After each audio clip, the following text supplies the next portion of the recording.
क्या Indian cricket team ने champions trophy 2025 को चीटिंग के जरिए जीता है?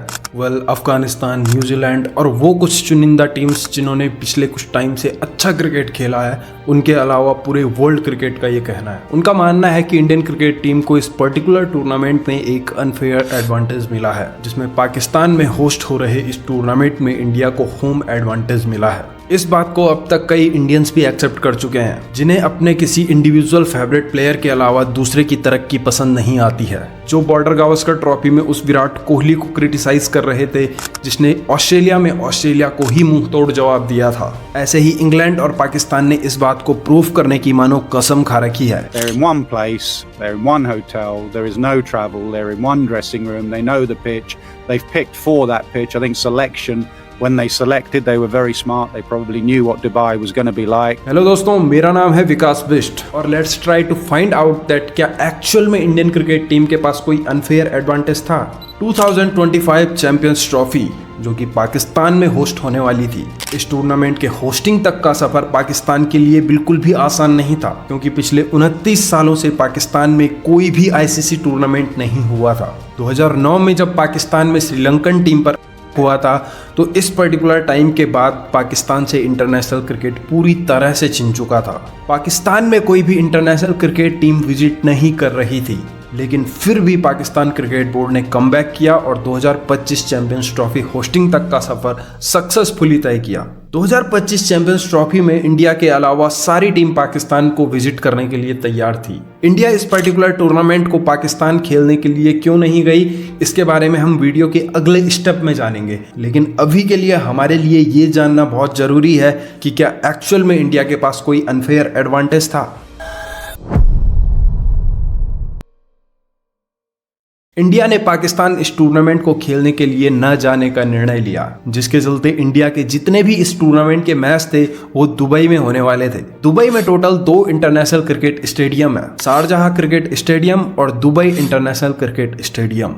दुबई इंटरनेशनल क्रिकेट स्टेडियम की कैपेसिटी 25,000 पीपल्स है, जबकि शारजाह क्रिकेट स्टेडियम की सीटिंग कैपेसिटी टोटल 16,000 पीपल्स है। पाकिस्तान क्रिकेट बोर्ड जो कि इस पर्टिकुलर टूर्नामेंट को होस्ट कर रहा था, वो चाहता तो इंडिया के जितने भी मैचेस थे उनको रोटेशनली शिफ्ट करवा सकता था, लेकिन पाकिस्तान ने ऐसा नहीं किया, क्योंकि इससे टिकट सेल्स पे इम्पैक्ट पड़ सकता था, जिससे इस टूर्नामेंट का जितना भी रेवेन्यू था उसमें कमी आ सकती थी। कहने का मतलब ये है कि इंडिया ने अपने लिए किसी भी प्रकार के होम एडवांटेज की मांग नहीं की थी। इंडिया ने अपने सारे मैचों के स्टेडियम को चूज नहीं किया था, क्योंकि ये अथॉरिटीज केवल होस्ट नेशन के पास होती है। इंडियन क्रिकेट टीम ने अपनी प्रैक्टिस आईसीसी एकेडमी में की थी, जहां के फील्ड्स की पिच एकदम सपाट है, जो कि बैटिंग के लिए काफी उपयोगी मानी जाती है। जबकि दुबई इंटरनेशनल क्रिकेट स्टेडियम जहां की ये मुकाबले हुए थे, वहां की पिच बॉलिंग साइड के लिए काफी उपयोगी है। मतलब जिस जगह पर इंडियन क्रिकेट टीम ने प्रैक्टिस की थी वहां की कंडीशन और जिस जगह पर इंडियन क्रिकेट टीम ने मैच खेले थे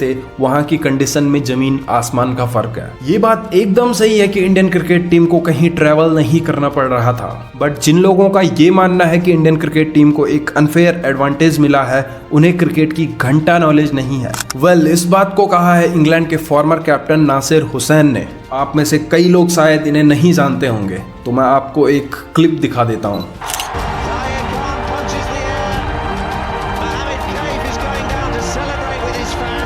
इस क्लिप में सौरभ गांगुली ने अपनी टी शर्ट उतारते हुए एक यूनिक सा सेलिब्रेशन लॉर्ड्स क्रिकेट स्टेडियम में किया है। आपको जानकर हैरानी होगी कि ये जो यूनिक सेलिब्रेशन दादा ने किया था, ये इंग्लैंड टीम के खिलाफ किया था, जब नेटवेस्ट सीरीज का फाइनल इंडिया ने लॉर्ड्स क्रिकेट स्टेडियम में इंग्लैंड के खिलाफ जीता था। और भी ज्यादा इंटरेस्टिंग बात यह है कि इस स्पेसिफिक टाइम पर इंग्लैंड के कैप्टन नासिर हुसैन थे। ये इंग्लैंड क्रिकेट टीम के ऐसे फॉर्मर कैप्टन हैं जिन्होंने इंग्लैंड क्रिकेट टीम को एक भी आईसीसी टाइटल नहीं जिता पाया। बात जब इंडियन क्रिकेट की प्रोग्रेस की होती है, तो इंग्लैंड के रिस्पॉन्स इसके लिए कभी पॉजिटिव नहीं होते हैं। आपको 1983 का टिकट इंसिडेंट जरूर याद होगा।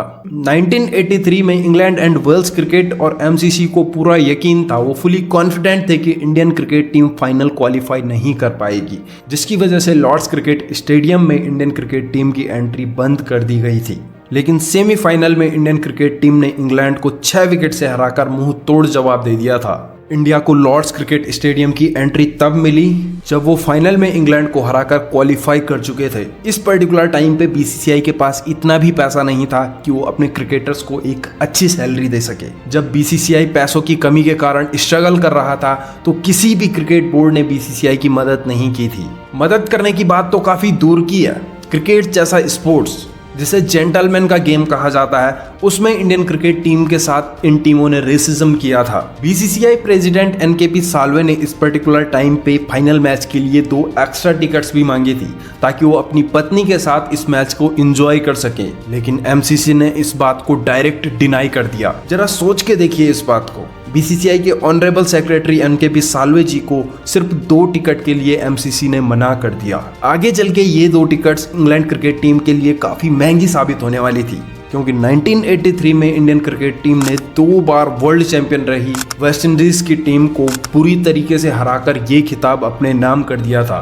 2 टिकट्स वाली बात को एनकेपी साल्वे जी ने अपने ईगो पे ले लिया था। इसके बाद साल्वे जी ने एमसीसी के सामने प्रस्ताव रखा कि 1987 का जो वर्ल्ड कप है उसे इंडिया होस्ट करेगी, लेकिन इंडिया के पास ना ही इतना पैसा था और ना ही इतना इंफ्रास्ट्रक्चर था ताकि वो किसी वर्ल्ड कप जैसे मेगा इवेंट को होस्ट कर सके। साल्वे जी की ईगो यहाँ पे काफी हर्ट हो चुकी थी। उन्हें किसी भी तरीके से 1987 का वर्ल्ड कप होस्ट करना था, जिसके कारण उन्होंने 1987 के वर्ल्ड कप को होस्ट करने के लिए पाकिस्तान से हाथ मिला लिया। अब जब पाकिस्तान, इंडिया और श्रीलंका इंडियन क्रिकेट टीम का सपोर्ट कर रही थी 1987 को इंडिया में होस्ट करने के लिए, तो उस पर्टिकुलर टाइम पे ऑस्ट्रेलिया और न्यूजीलैंड भी इंडिया के साथ खड़ी हो गई थी। अब ऑलमोस्ट फिक्स हो चुका था कि 1987 का वर्ल्ड कप इंडिया ही होस्ट करेगी। इंडिया के पास इंफ्रास्ट्रक्चर तो था, लेकिन इतने पैसे नहीं थे कि वो वर्ल्ड कप 1987 को होस्ट कर सके। लेकिन साल्वे जी को किसी भी तरीके से ये वर्ल्ड कप होस्ट करना था, क्योंकि बात अब इज्जत पे आ गई थी। पैसों की कमी के कारण साल्वे जी ने धीरू भाई अंबानी, जो उस पर्टिकुलर टाइम पे एक बहुत बड़े बिजनेसमैन थे,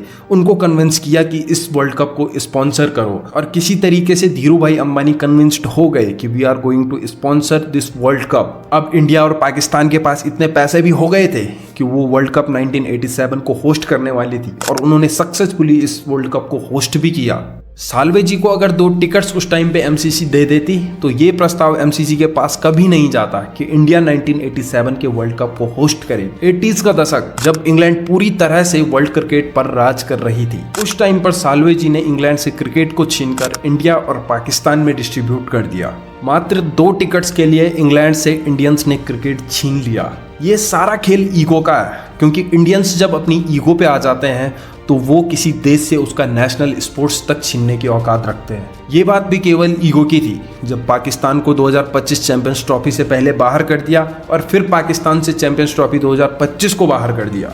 और बात रही इंडिया के पाकिस्तान टूर पे ना जाने की, तो ये बात भी इनके लिए एक पॉइंट बन जाती है। जब ऑस्ट्रेलिया, न्यूजीलैंड और इंग्लैंड जैसी बड़ी टीम्स पाकिस्तान टूर पे आ सकती है, तो इंडिया के साथ ऐसा क्या इशू है कि इंडिया पाकिस्तान टूर के लिए मना कर रही है?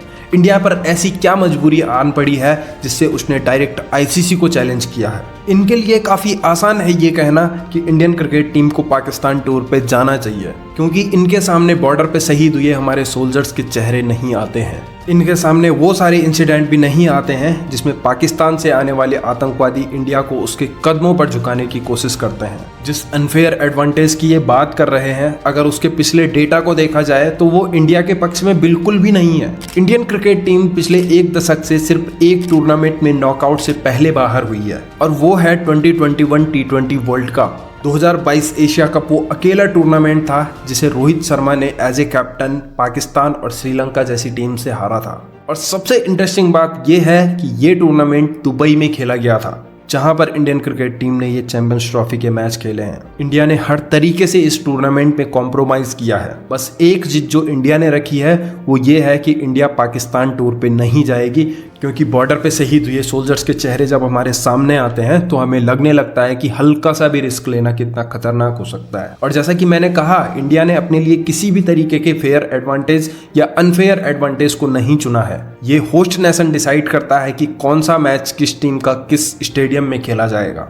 कम सीटिंग कैपेसिटी वाले स्टेडियम में पाकिस्तान ने इंडिया का एक भी मैच नहीं रखा, क्योंकि उसे पता था कि इससे रिवेन्यू पर इम्पैक्ट पड़ सकता है। और एक्सपीरियंस की बात की जाए तो पाकिस्तान को पाकिस्तान में खेलने से ज्यादा दुबई में खेलने का एक्सपीरियंस है। इंडिया T20 वर्ल्ड कप 2024 में भी अनडिफीटेड थी, जहां उसने एक भी मैच नहीं हारा। उससे पहले ODI वर्ल्ड कप 2023 में भी सिर्फ एक मैच ऑस्ट्रेलिया के अगेंस्ट हारा था। चैंपियंस ट्रॉफी 2025 से पहले भी इंडियन क्रिकेट टीम ने इंग्लैंड को 3-0 से हराया और चैंपियंस ट्रॉफी 2025 में भी इंडिया अनडिफीटेड रही। वो लोग जिनका ये मानना है कि इंडियन क्रिकेट टीम को एक अनफेयर एडवांटेज मिला है, वो अपने सारे दोगलेपने की हदें पार कर रहे हैं। दोस्तों, आपकी इसके बारे में क्या राय है, हमें कमेंट करके जरूर बताइए। इस वीडियो में बस इतना ही। मिलते हैं आपको क्रिकेट की एक और कहानी के साथ एक और वीडियो में। तब तक के लिए थैंक यू सो मच।